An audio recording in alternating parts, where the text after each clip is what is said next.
हरे कृष्णा, राधे राधे। आज हम श्री सत्यनारायण व्रत कथा का रसपान करेंगे। पहला अध्याय। एक समय नैमिषारण्य तीर्थ में शौनकादि 88,000 ऋषियों ने श्री सूत जी से पूछा, हे प्रभु, इस कलयुग में वेद विद्या रहित मनुष्यों को प्रभु भक्ति किस प्रकार मिलेगी तथा उनका उद्धार कैसे होगा। इसीलिए हे मुनिश्रेष्ठ, कोई ऐसा तप कहिए जिससे थोड़े समय में पुण्य प्राप्त होवे तथा मनवांछित फल मिले। वह कथा सुनने की हमारी इच्छा है। सर्वशास्त्र ज्ञाता श्री सूत जी बोले, हे वैष्णवों में पूज्य, आप सबने प्राणियों के हित की बात पूछी है। अब मैं उस श्रेष्ठ व्रत को आप लोगों से कहूँगा जिस व्रत को नारद जी ने लक्ष्मी नारायण जी से पूछा था और लक्ष्मीपति ने मुनिश्रेष्ठ नारद जी से कहा था। सो ध्यान से सुनो। एक समय योगी राज नारद जी दूसरों की हित की इच्छा से अनेक लोकों में घूमते हुए मृत्यु लोक में आ पहुँचे।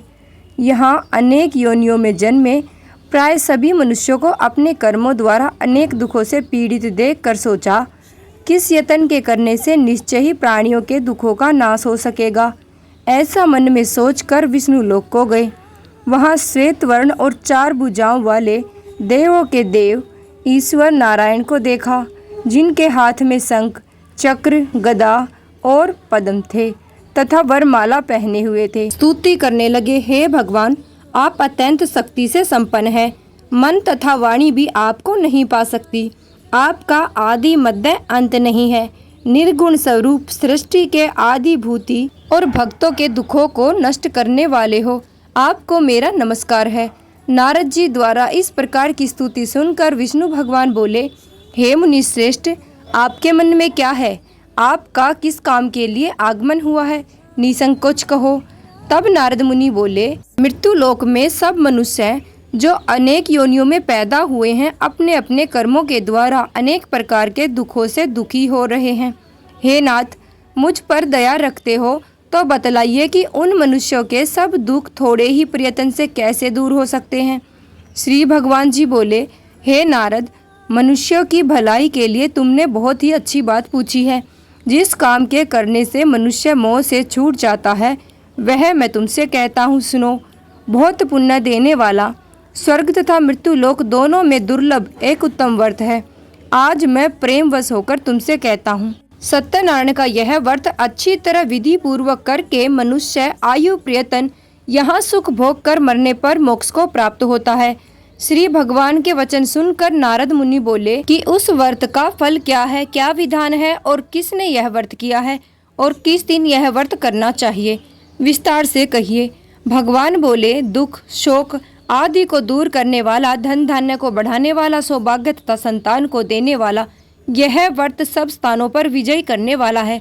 भक्ति और श्रद्धा के साथ किसी भी दिन मनुष्य श्री सत्यनारायण की शाम के समय ब्राह्मणों तथा बंधुओं के साथ धर्म परायण होकर पूजा करे। भक्ति भाव से नैवेद्य केले का फल, घी, दूध और गेहूं का चूर्ण सवाया ले। गेहूं के अभाव में साठी का चूर्ण, शक्कर तथा गुड़ ले और सब भक्षण योग्य पदार्थ जमा करा के भगवान को अर्पण कर देवे तथा बंधुओं सहित ब्राह्मणों को भोजन करावे। तत्पश्चात स्वयं भी भोजन करे। नृत्य गीत आदि का आचरण कर सत्यनारायण भगवान का स्मरण करता हुआ समय व्यतीत करे। इस तरह व्रत करने से मनुष्य की इच्छा निश्चित पूरी होकर विशेषकर कली काल में भूमि पर यही मोक्ष का सरल उपाय है। दूसरा अध्याय। सूत जी बोले, हे ऋषियों, जिसने पहले समय में इस व्रत को किया है उसका इतिहास कहता हूँ, ध्यान से सुनो। सुंदर काशीपुरी नगरी में एक अत्यंत निर्धन ब्राह्मण रहता था। वह भूख और प्यास से बेचैन हुआ नित्य पृथ्वी पर घूमता था। ब्राह्मणों से प्रेम करने वाले भगवान ने ब्राह्मण को दुखी देखकर बूढ़े ब्राह्मण का रूप धरकर उसके पास जाकर आदर से पूछा, हे विप्र, नित्य दुखी हुआ पृथ्वी पर क्यों घूमता है? हे श्रेष्ठ ब्राह्मण, यह सब मुझसे कहो, मैं सुनना चाहता हूँ। ब्राह्मण बोला, मैं निर्धन ब्राह्मण हूँ, भिक्षा के लिए पृथ्वी पर फिरता हूँ। हे भगवान, यदि आप इसका उपाय जानते हो तो कृपा करके कहो। वृद्ध ब्राह्मण बोला कि सत्यनारायण भगवान मनवांछित फल देने वाले हैं, इसीलिए हे ब्राह्मण, तू उनका पूजन कर, जिसके करने से मनुष्य सब दुखों से मुक्त होता है। ब्राह्मण को व्रत का सारा विधान बतलाकर बूढ़े ब्राह्मण का रूप धारण करने वाले सत्यनारायण भगवान अंतर्धान हो गए। जिस व्रत को वृद्ध ब्राह्मण ने बतलाया है मैं उसको करूँगा, यह निश्चय करने पर उसे रात में नींद भी नहीं आई। वह सवेरे उठ सत्यनारायण के व्रत का निश्चय कर भिक्षा के लिए चल दिया। उस दिन उसको भिक्षा में बहुत सा धन मिला, जिससे बंधु बांधवों के साथ उसने सत्यनारायण का व्रत किया। इसके करने से वह ब्राह्मण सब दुखों से छूटकर अनेक प्रकार की संपत्तियों से युक्त हुआ। उस समय से वह ब्राह्मण हर मास व्रत करने लगा। इस तरह सत्यनारायण भगवान के व्रत को जो करेगा वह सब पापों से छूटकर मोक्ष को प्राप्त होगा। आगे जो पृथ्वी पर सत्यनारायण का व्रत करेगा वह मनुष्य सब पापों से छूट जाएगा। इस तरह नारद जी ने नारायण का कहा हुआ यह व्रत मैंने तुमसे कहा। हे विप्रो, अब और मैं क्या कहूँ। ऋषि बोले, हे मुनिश्रेष्ठ, संसार में इस ब्राह्मण से सुनकर किस किसने इस व्रत को किया, हम वह सब सुनना चाहते हैं। इसके लिए हमारे मन में श्रद्धा है। सूत जी बोले, हे मुनियों, जिस जिसने इस व्रत को किया है वह सब सुनो। एक समय ब्राह्मण धन और ऐश्वर्य के अनुसार बंधु बांधवों के साथ व्रत करने को तैयार हुआ। उसी समय एक लकड़ी बेचने वाला बूढ़ा आदमी आया और बाहर लकड़ियों को रखकर ब्राह्मण के मकान में गया। प्यास से दुखी लकड़हारा उनको व्रत करते हुए देखकर ब्राह्मण को नमस्कार कर कहने लगा कि आप यह क्या कर रहे हो और इसके करने से क्या फल मिलता है, कृपा करके मुझसे भी कहो। ब्राह्मण ने कहा, सब मनोकामनाओं को पूर्ण करने वाला यह सत्यनारायण भगवान का व्रत है। इसकी ही कृपा से मेरे यहाँ धन धान्य आदि की वृद्धि हुई है। ब्राह्मण से इस व्रत के बारे में जानकर लकड़हारा बहुत प्रसन्न हुआ। चरणामृत ले और प्रसाद खाने के बाद अपने घर को गया। लकड़हारे ने अपने मन में इस प्रकार का संकल्प किया कि आज ग्राम में लकड़ी बेचने से जो भी धन मिलेगा उसी से सत्यनारायण देव का उत्तम व्रत करूंगा। यह मन में विचार कर वह बूढ़ा आदमी लकड़ियां अपने सिर पर रखकर जिस नगर में धनवान लोग रहते थे वह ऐसे सुंदर नगर में गया। उस रोज वहां पर उसे उन लकड़ियों का दाम पहले दिनों से चौगुना मिला। तब वह बूढ़ा ब्राह्मण दाम ले और अति प्रसन्न होकर पक्के केले की फली, शक्कर, घी, दूध, दही और चने का चून इत्यादि सत्यनारायण भगवान के व्रत के कुल सामग्रियों को लेकर अपने घर को गया। फिर उसने अपने भाइयों को बुलाकर विधि के साथ भगवान जी का पूजन और व्रत किया। उस व्रत के प्रभाव से वह लकड़हारा धनवान, पुत्र, धन आदि से युक्त हुआ और संसार के समस्त सुख भोग कर वैकुंठ को चला गया। बोलो श्री सत्यनारायण भगवान की जय। तीसरा अध्याय। सूत जी बोले, हे श्रेष्ठ मुनियों, अब आगे की कथा कहता हूँ, सुनो। पहले समय में उल्लाख मुख नाम का एक बुद्धिमान राजा था। वह सत्यवक्ता और जितेंद्रिय था। प्रतिदिन देव स्थानों पर जाता तथा गरीबों को धन देकर उनके कष्ट दूर करता था। उसकी पत्नी कमल के समान मुख वाली और सती साध्वी थी।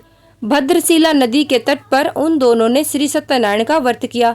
उस समय में वहां पर एक साधु वैश्य आया। उसके पास व्यापार के लिए बहुत सा धन था। वह नाव को किनारे पर ठहरा कर राजा के पास आ गया और राजा को व्रत करते हुए देखकर विनय के साथ पूछने लगा, हे राजन, भक्ति युक्त चित्त से आप यह क्या कर रहे हो? मेरी सुनने की इच्छा है, सो आप यह मुझे बतलाइए। राजा बोला, हे साधु, अपने बंधुओं के साथ पुत्र आदि की प्राप्ति के लिए महाशक्तिवान सत्यनारायण भगवान का व्रत व पूजन किया जा रहा है। राजा के वचन सुनकर साधु आदर से बोला, हे राजन, मुझसे इसका सब विधान कहो। मैं भी आपके कथा अनुसार इस व्रत को करूंगा। मेरी भी कोई संतान नहीं है, निश्चय ही इससे होगी। राजा ने सब विधान सुनकर व्यापार से निर्वृत्त हो वह आनंद के साथ घर गया। साधु ने अपनी स्त्री से संतान देने वाले उस व्रत का समाचार सुनाया और कहा कि जब मेरी कोई संतान होगी तब मैं इस व्रत को करूंगा। साधु ने ऐसे वचन अपनी स्त्री लीलावती से कहे। एक दिन उसकी स्त्री लीलावती पति के साथ आनंदित हो सांसारिक धर्म में प्रवृत्त होकर सत्यनारायण भगवान की कृपा से गर्भवती हो गई तथा 10वें महीने में उसके एक सुंदर कन्या का जन्म हुआ।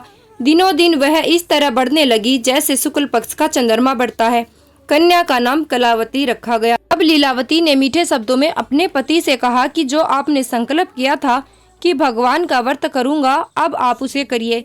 साधु बोला, हे विप्रे, इसके विवाह पर करूंगा। इस प्रकार अपनी पत्नी को आश्वासन दे वह नगर को गया। कलावती पितृगृह में वृद्धि को प्राप्त हो गई। साधु ने जब नगर में सखियों के साथ अपनी पुत्री को देखा तो तुरंत दूत बुलाकर कहा कि पुत्री के वास्ते कोई सुयोग्य वर देखकर लाओ। साधु की आज्ञा पाकर दूत कंचन नगर पहुंचा और वहां पर बड़ी खोज तथा देखभाल कर लड़की के लिए सुयोग्य वणिक पुत्र को ले आया। उस सुयोग्य लड़के को देखकर साधु ने अपने बंधु बांधवों सहित प्रसन्नचित्त होकर अपनी पुत्री का विवाह उसके साथ कर दिया, किंतु विवाह के समय भी उस व्रत को करना भूल गया। तब श्री भगवान क्रोधित हो गए और श्राप दिया कि तुम्हें दारुण दुख प्राप्त होगा। अपने कार्य में कुशल साधु बनिया जामाता सहित समुद्र के समीप स्थित रतनपुर नगर में गया और वहां दोनों ससुर जमाई चंद्रकेतु राजा के उस नगर में व्यापार करने लगे। एक रोज भगवान श्री सत्यनारायण की माया से प्रेरित कोई चोर राजा का धन चुराकर भागा जा रहा था, किंतु राजा के दूतों को आता देखकर चोर ने घबराकर भागते हुए राजा के धन को वहीं चुपचाप रख दिया जहां वे ससुर जमाई ठहरे हुए थे। जब दूतों ने उस साधु वैश्य के पास राजा के धन को रखा देखा तो वे दोनों को बांधकर ले गए और प्रसन्नता के साथ दौड़ते हुए राजा के समीप जाकर बोले, यह दो चोर हम पकड़ कर लाए हैं, देखकर आज्ञा दे। तब राजा की आज्ञा से उनको कठोर कारावास में डाल दिया गया और उनका सब धन छीन लिया गया। सत्यनारायण भगवान के श्राप द्वारा उसकी पत्नी भी घर पर बहुत दुखी हुई और घर पर जो धन रखा था चोर चुरा कर ले गए। शारीरिक व मानसिक पीड़ा तथा भूख प्यास से अति दुखित हो अन्न की चिंता में कलावती एक ब्राह्मण के घर गई। वहां उसने सत्यनारायण भगवान का व्रत होते देखा। फिर कथा सुनी, प्रसाद ग्रहण कर रात को घर आई। माता ने कलावती से कहा, हे पुत्री, अब तक कहाँ रही व तेरे मन में क्या है? कलावती बोली, हे माता, मैंने एक ब्राह्मण के घर पर श्री सत्यनारायण भगवान का व्रत देखा है।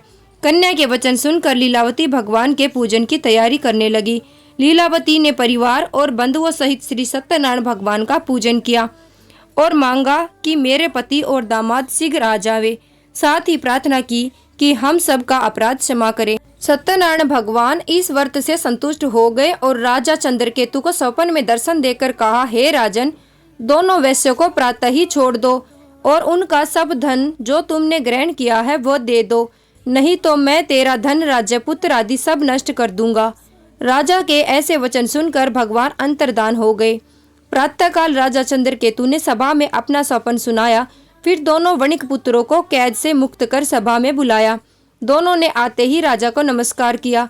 राजा मीठे वचनों से बोला, हे महानुभाव, भावी वश ऐसा कठिन दुख प्राप्त हुआ है, अब तुम्हें कोई भय नहीं है। ऐसा कहकर राजा ने उनको नए नए वस्त्र आभूषण पहनाए तथा उनका जितना धन लिया था उनको दुगुना करके आदर सहित उनको विदा किया। दोनों वैश्य अपने घर को चल दिए। बोलो सत्यनारायण भगवान की जय। चौथा अध्याय। सूत जी बोले, वैश्य ने मंगलाचार करके यात्रा आरंभ की और अपने नगर को चला। उनके थोड़ी दूर निकलने पर दंडी वेशधारी सत्यनारायण ने उनसे पूछा, हे साधु, तेरी नाव में क्या है? अभिमानी वणिक हंसता हुआ बोला, हे दंडी, आप क्यों पूछते हो? क्या धन लेने की इच्छा है? मेरी नाव में तो बेल और पत्ते भरे हैं। वैश्य का कठोर वचन सुनकर भगवान ने कहा, तुम्हारा वचन सत्य हो। दंडी ऐसा कहकर वहां से दूर चले गए और कुछ दूर समुद्र के किनारे जाकर बैठ गए। दंडी के जाने पर वैश्य ने नित्य क्रिया करने के बाद नाव को ऊंची उठी देखकर अचंभा किया और नाव में बेल पत्ते आदि देखकर मूर्छित हो जमीन पर गिर पड़ा। तब मूर्छा खुलने पर अत्यंत शोक प्रकट करने लगा। तब उसका दामाद बोला कि आप शोक ना करें, यह दंडी का श्राप है, अतः उनकी शरण में चलना चाहिए, तभी हमारी मनोकामना पूरी होगी। दामाद के ऐसे वचन सुनकर वह दंडी के पास पहुंचा और अत्यंत भक्ति भाव से नमस्कार करके बोला, मैंने जो आपसे असत्य वचन कहे थे उनको क्षमा करे। ऐसा कहकर महान शोकातुर होकर रोने लगा। तब दंडी भगवान बोला, हे वणिक पुत्र, मेरी आज्ञा से बार बार तुम्हें दुख प्राप्त हुआ है, तू मेरी पूजा से विमुख हुआ। साधु बोला, हे भगवान, आपकी माया से मोहित ब्रह्मा आदि भी आपके रूप को नहीं जानते, तब मैं अज्ञानी कैसे जान सकता हूँ? आप प्रसन्न होइए, मैं सामर्थ्य के अनुसार आपकी पूजा करूँगा। मेरी रक्षा करो और पहले के समान नौका में धन भर दो। उसके भक्ति युक्त वचन सुनकर भगवान प्रसन्न हो उसकी इच्छानुसार वर देकर अंतर्धान हो गए। तब उन्होंने नाव पर आकर देखा कि नाव धन से परिपूर्ण है।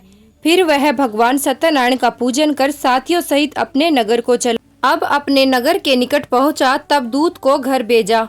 दूत ने साधु के घर जाकर उसकी स्त्री को नमस्कार करके कहा कि साधु अपने दामाद सहित इस नगर के समीप आ गए हैं। ऐसा वचन सुन साधु की स्त्री ने बड़े हर्ष के साथ सत्यदेव का पूजन कर पुत्री से कहा, मैं अपने पति के दर्शन को जाती हूँ, तू कार्य पूर्ण कर शीघ्र आ। माता के ऐसे वचन सुनकर कलावती प्रसाद छोड़कर पति के पास गई। प्रसाद की अवज्ञा के कारण सत्यदेव ने रुष्ट होकर उसके पति को नाव सहित पानी में डुबो दिया। कलावती अपने पति को न देखकर रोती हुई जमीन पर गिर गई। इस तरह नौका को डूबा हुआ तथा कन्या को रोता हुआ देखकर साधु दुखी हुआ बोला, हे प्रभु, मुझसे या मेरे परिवार से जो भी भूल हुई है उसे क्षमा करो।